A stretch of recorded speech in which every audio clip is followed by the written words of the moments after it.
जय हिंद दोस्तों। Study easy code में आपका स्वागत है। आज के इस वीडियो में हम देखेंगे जो कॉलेज एस्पिरेंट है वो यूपीएससी सीएससी एग्जाम की प्रिपरेशन कैसे कर सकते हैं।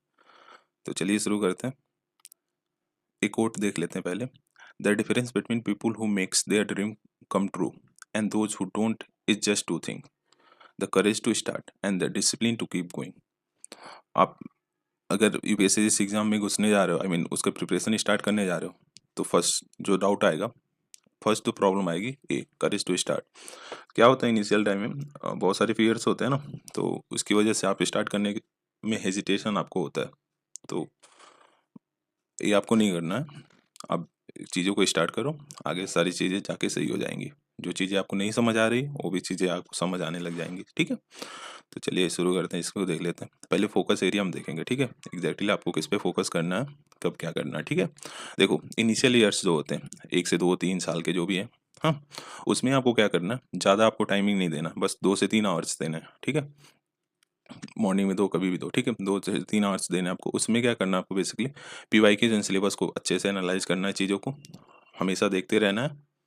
और आप चीज़ों को अंडरस्टैंड करो दैट यूपीएससी कहाँ से क्वेश्चन पूछ रहा है, कैसे क्वेश्चन पूछ रहा है, कहाँ पे कैसे किसी स्टेटमेंट को रॉन्ग कर रहा है।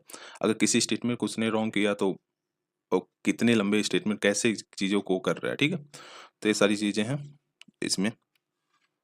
फिर उसके बाद हम देख लेते हैं इसको, एनसीईआरटी। इसमें एनसीईआरटी भी आपको कवर करना है। जो भी मैंने ऑलरेडी एक सेपरेट वीडियो में एनसीईआरटी को कैसे कवर करना है और कहाँ से कैसे कौन कौन सी एनसीईआरटी रेलेवेंट है यूपीएससी एग्जाम के लिए, उसके लिए उसको भी बता दिया है, तो आप उसको देख लेना। ठीक है, और इसके साथ साथ आपको टॉपर स्टॉक्स जो होते हैं, जो बहुत सारे इंटरव्यू दिए रहते हैं टॉपर्स लोग, उसको देखना है, क्योंकि ये बहुत ज़रूरी है। आप इसको देखोगे तो एक काइंड ऑफ जो कैसे एग्जैक्टली चीज़ों को करना है वो सारी चीज़ें आपको पता चलती जाएगी। ठीक है, तो इनिशियल ईयर में बस आपको इतना करना, कुछ ज़्यादा न्यूज़पेपर आंसर राइटिंग वगैरह पे फोकस नहीं करना है। बस आपको पढ़ना है और पूरा फोकस के साथ पढ़ना है। 2 से 3 घंटे ज़्यादा नहीं देना है, क्योंकि कॉलेज लाइफ भी आपको एंजॉय करना है। ठीक है, उसको साथ में लेके चलता है।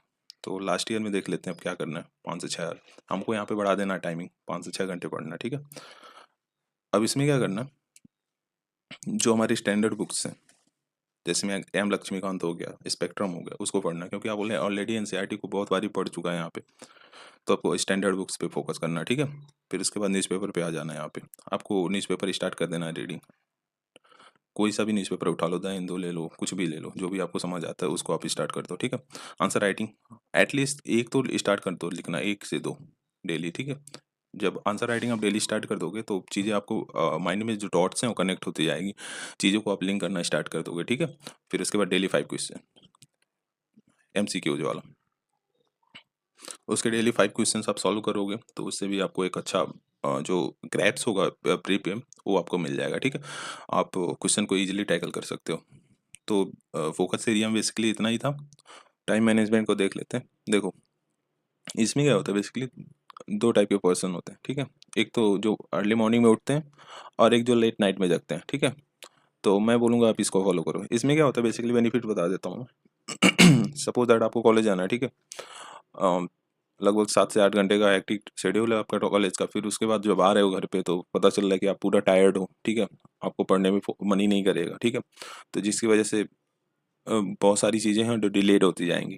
तो अगर आप इसको कर मॉर्निंग में ही आप 1 से 2 घंटे 3 घंटे दे रहे हो यूपीएससी को, तो कहीं ना कहीं आपका जो माइंड होगा वो रिलैक्स्ड रहेगा। ठीक है, आप इस पे ज़्यादा फोकस कर सकते हो। कॉलेज कॉलेज लाइफ पे, मतलब कॉलेज की स्टडी पे ज़्यादा फोकस करोगे, आपका इस पे ध्यान नहीं जाएगा। ठीक है, तो कहीं ना कहीं ये ज़्यादा बेनिफिट करता है। अब इसमें देख लो, देखो यार सिंपल सी बात है, बंदे किसी से भी करें, डजेंट मैटर, आपको पास पढ़ना है। ठीक है, तो आप इसको भी लेकर साथ में चल सकते हो। इसमें यही होगा कि थोड़ा सा आपको आने के बाद थोड़ा सा रेस्ट चाहिए होगा, फिर उसके बाद आप स्टार्ट करो लेट नाइट तक जगने। हालांकि जो कॉलेज एस्पिरेंट होते हैं ज़्यादातर यही फॉलो करते हैं यार, मैंने देखा है बहुतों को। ठीक है, तो आप कोई सा भी लेके चलो, बस एक होना चाहिए कि हाँ, आपका एक शेड्यूल है, आप इस पे पढ़ना है, स्ट्रिक्ट रहो उस पे। ऐसा नहीं है कि मतलब आज कर लिया तो कल नहीं करना है, परसों फिर उसके बाद छोड़ दे रहे हो।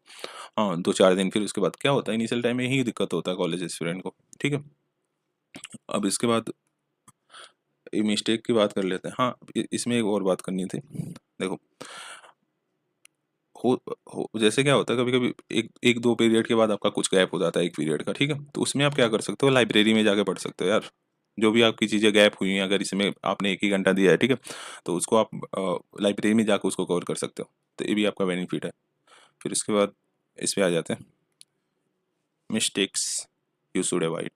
क्या होता है, कॉलेज स्टूडेंट जो होते हैं, अगर आपने पहले से ही डिसाइड कर लिया that you have to become an IAS officer, आप स्टार्ट कर रहे हो प्रिपरेशन, ठीक है? तो क्या होता है, जब इनिशियल टाइम में आपका जोश बहुत हाई होता है, आई मीन दैट आप जब कॉलेज में एंटर करते हो, 1 साल आपका चला जाता, आई मीन 1 साल आप बिताते हो, तो लगता है यार यार यूपीएससी करना। बट बहुत ऐसे केसेस मिले हैं जो लास्ट ईयर तक आते आते सब ड्रॉप कर देते हैं आइडिया कि that I would not do that, ठीक है? मतलब ऐसा होता है कि अब तो नहीं करना है इसको, पहले पैकेज ले लेते हैं, कहीं सेटल हो जाते हैं, फिर उसके बाद करेंगे। ये तो अपना आपका पर्सनल व्यू है। बट ऐसा है कि मतलब अगर आपने स्टार्ट किया है ना, आपने सोचा है, तो आप उस पर 100% दो यार, सब होगा। और जो सेकेंड मिस्टेक होता है जनरली जो aspirant cover I mean mistake करते हैं, वो है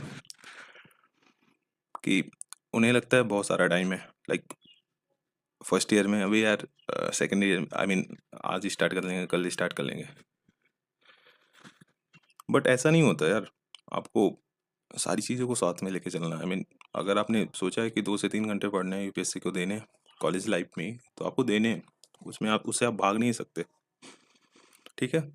और थर्ड मिस्टेक क्या करते हैं, क्या होता है बेसिकली, जब कुछ कुछ ऐसे होते हैं स्टूडेंट जो सोचते हैं कि यूपीएससी मेरा मतलब निकलते ही निकल जाए, ठीक है? आई मीन कॉलेज से निकलते, तो उसके लिए क्या करते हैं, वो दिन रात पढ़ते हैं कॉलेज लाइफ में ही। मतलब जहाँ रिक्वायरमेंट है 2 से 3 घंटे की, वहाँ वो अभी से 8 से 10 घंटे दे रहे हैं, ठीक है? क्या हो रहा है इससे, यहाँ पे मिस्टेक क्या हो रहा है कि लाइक यार आप कॉलेज लाइफ को जियो ना यार, आई मीन कॉलेज में हो, आप कॉलेज लाइफ को एंजॉय नहीं कर रहे हो, और फिर बस पढ़े जा रहे हो, पढ़े जा रहे हो, पढ़े, ये भी तो एक तरह से नेगेटिव है ना। मतलब अगर आप कॉलेज लाइफ में हो, तो आपको एटलीस्ट इतना तो इंश्योर करना है कि जो आपकी चीज़ें अभी जो हाथ में है, जो आपके हाथ में है, उसे आप अच्छे से कर सको।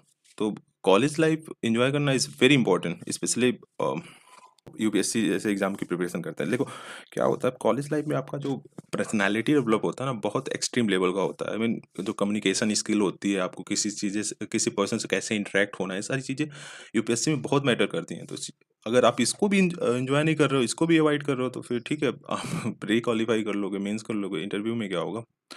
तो ये सारी चीज़ें हैं। तो बस यही सारी चीज़ें नहीं करनी है, ये सारी मिस्टेक्स मैंने बता दी क्या क्या चीज़ें हैं। And thank you for watching. Please do like, share and subscribe. Thank you guys.